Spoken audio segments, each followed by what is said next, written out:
भजन की ऐसा शिक्षा दिया है जिस गाना में या भजन या सब कोई को नृत्य करने के लिए मन करे, लेकिन ऐसा होता है कि वो सब कोई नहीं कर पाते हैं, क्योंकि जब कोई आप एक गैस या मैचबॉक्स को यूज करते हैं काफी दिन के बाद तो जलता नहीं, तुरंत टाइम लगता है, उसका ताप पहले देना पड़ता है, उसके बाद गर्म होने के बाद वो जल जाते हैं।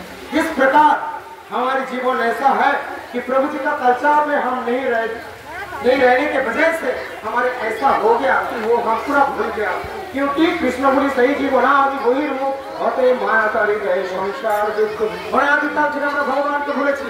এই জন্মে নয়, আগের জন্মে নয়, 10-20 জন্মের কথা নয়। অনেক সময় লোকে বলে মহারাজ গুরুজি আমার ছেলেটা জন্মের থেকে বিকলাঙ্গ হয়ে গেল, শিশু কি দোষ করেছে? বলে না ছেলেরা কি দোষ করেছে? তাহলে দোষটা কে করলো? ও শিশু বলছে। শিশু আপনি শরীরটার হিসেব করে শিশু বললেন, কিন্তু আত্মাটার যদি হিসেব করেন ওর বয়স খুঁজে পাবেন না।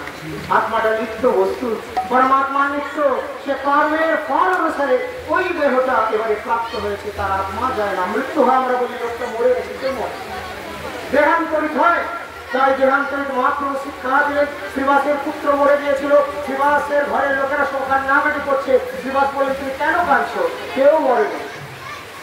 বসুন যার যা জায়গা পাচ্ছেন বসে পড়ুন, আর যারা পাচ্ছেন না তারা দাঁড়িয়ে। শ্রীবাসের পুত্র মরে গেছে, কান্নাকাটি করছে, তো তার জন্য মহাপ্রভু গেলেন কাঁদছো কেন? তোমরা কান্নাকাটি করো, তোমরা কেলো না কেলো না কেলো না কেলো না কেলো না কেলো না কেলো না কেলো না